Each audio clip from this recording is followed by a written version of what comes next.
नमस्कार बंधुरा, आमी मनीषा टिউব कुकिंग चैनेले आपनादेर स्वागत। आज एकटू घरोया चिकेन कषा बानाबो, जेटा आमरा साधारणत राते रुटी दिए अथवा पोलाव फ्राइड राइसेर संगे खेये थाकी। भीषण ही सुस्वादु एकटी रेसिपि।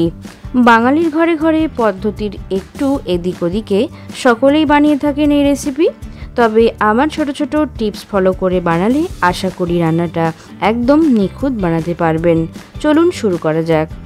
चिकेन कषा बानानोर जोन्नो आमी एखाने 1.5 केजी चिकेन निয়েছি। ताते 3 चा चामच सादा ভিনিগার मेशाबो जाते चिकेनेर आँचटे गन्ध सहजेई चले जाए। मैरिनेट करे निচ্ছি 2 चा चामच लवण। चिकेनेर मध्य कोनो प्रकार जाते जल ना थाके सेटा खेयाल राखबेन, कारण लवण देওয়া मात्रই जल छाड़ते शुरू करे। 1 चा चामचेर एकटू कम हलुद गुঁড়ো, बेशी व्यवहार करबेन ना, एते हलुदेर गन्ध चले आसबे। हाफ टी स्पूनेर एकटू कम काश्मीरी रेड चिली पाउडार, 1 चा चामच गरम मशलार गुঁড়ো, एटा एकदम ही बाद देबेन ना। सबकिछु एकसंगे भालोभाबे मिशिए 15 मिनिट रेखे देब।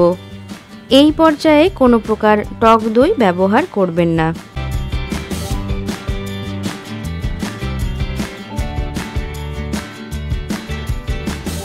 একটি ননস্টিক প্যানে 30 ml সরষের তেল গরম করে নিচ্ছি। পুরো রান্নাটা সরষের তেলেই হবে। তেল ভালোভাবে গরম হয়ে গেলে তেজপাতা দিলাম। এরপর ম্যারিনেট করা চিকেন 7 থেকে 8 মিনিট হাই ফ্লেমে ভেজে নেব।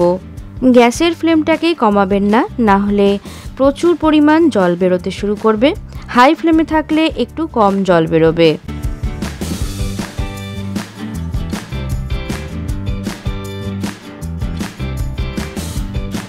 7 থেকে 8 মিনিট পর দেখুন চিকেনের 1/3 রান্না হয়ে গেছে। এবার একটি প্লেটে এগুলোকে তুলে নেব। চিকেনটা তুলে নেওয়ার পর অনেকেই এই পর্যায়ে কিছু ভুল করে থাকেন। এই পদ্ধতিটা ফলো করুন।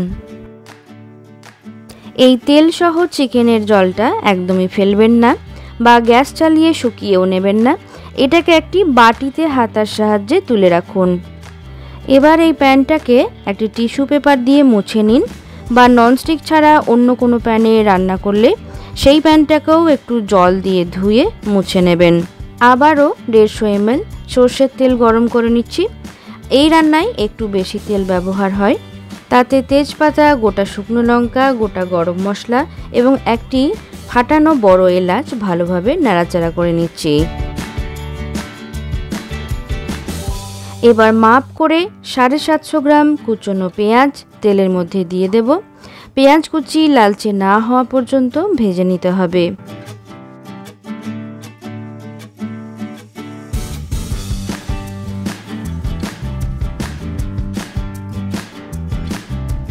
হালকা চিনি ব্যবহার করলাম যাতে রংটা ভালো আসে। 10টা চেরা কাঁচা লঙ্কা। মিডিয়াম ফ্লেমে ধীরে ধীরে ভাজতে থাকুন। বন্ধুরা, আমার রেসিপিগুলো কেমন লাগছে অবশ্যই কমেন্ট বক্সে কমেন্ট করে জানাবেন। ভালো লাগলে লাইক, শেয়ার এবং সাবস্ক্রাইব করার অনুরোধ রইল।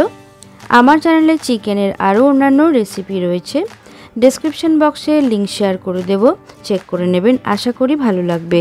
পেঁয়াজ ভাজা হয়ে গেছে।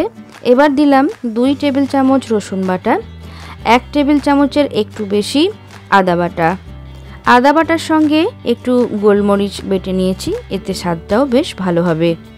এই রান্নায় আমি 3 রকম ঝালই রেখেছি, যেমন কাঁচা লঙ্কা, গোলমরিচ এবং সঙ্গে থাকছে শুকনো লঙ্কার গুঁড়ো। চলুন অন্যদিকে একটি দই সহ গুঁড়ো মশলার মিশ্রণ বানিয়ে নিই। একটি পাত্রে 3 টেবিল চামচ টক দই, তাতে দিচ্ছি 2 চা চামচ ধনে গুঁড়ো, 1 চা চামচ জিরে গুঁড়ো, আধ চা চামচ কাশ্মীরি লাল শুকনো লঙ্কার গুঁড়ো আর আধ চা চামচেরও কম ঝাল শুকনো লঙ্কার গুঁড়ো।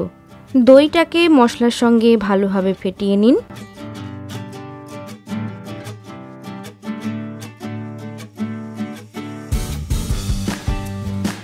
শুকনো মনে হলে সামান্য জল যোগ করে ভালোভাবে দইয়ের সঙ্গে মশলার গুঁড়োগুলোকে মিশিয়ে নেব। দইটাকে পাশে রেখে এরপর আরেকটি নতুন স্টেপ ফলো করছি। আমাদের মশলা আদা রসুন বাটা 5 মিনিট কষানোর পর সেই চিকেনের জুস মশলা কষানোর সময় যোগ করে দিতে হবে, সঙ্গে হলুদ গুঁড়ো।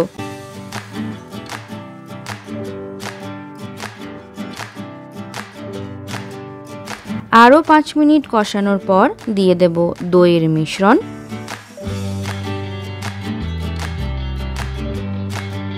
দইয়ের মিশ্রণটা যোগ করার পর গ্যাসের ফ্লেমটাকে লোয়ে রাখবেন যাতে দইটা কেটে না যায়।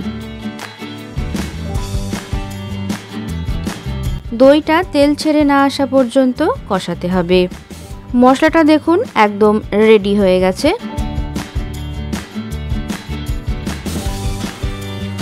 এবার ভেজে রাখা চিকেনের পিসগুলোকে মশলার মধ্যে দিয়ে দিলাম, সঙ্গে টমেটো কেচাপ বা টমেটো সস। আপনারা ফ্রেশ টমেটো বা টমেটো পিউরি ব্যবহার করতে চাইলে মশলার সঙ্গে আগেই কষিয়ে নিতে হবে। আবারও 5 মিনিট কষিয়ে নেব।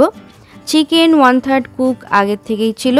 এই পর্যায়ে 5 মিনিট আরও কষানোর পর 80% সেদ্ধ হয়ে যাবে।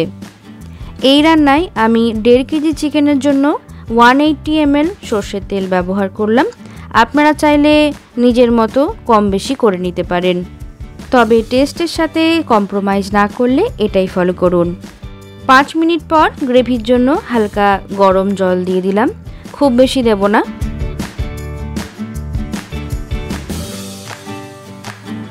শেষবারের মতো নাড়িয়ে চাড়িয়ে লবণ, ঝাল, মিষ্টি চেক করে নিতে হবে।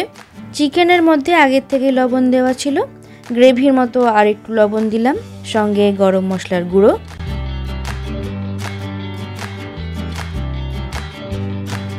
এবার কিছুক্ষণের জন্য ঢাকা দিয়ে দিচ্ছি।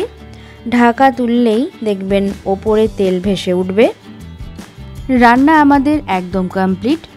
আমার স্টেপ ফলো করে যদি একবার এই রকম চিকেনের রেসিপিটা বানান, কথা দিচ্ছি মশলার সুগন্ধ যেমন পাবেন গ্রেভিতে, তেমনি চিকেন হয়ে উঠবে একদম নরম।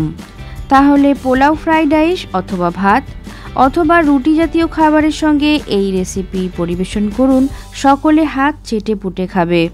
আজকের মতো বিদায় নিচ্ছি, ভালো খান, সুস্থ থাকুন, বাই।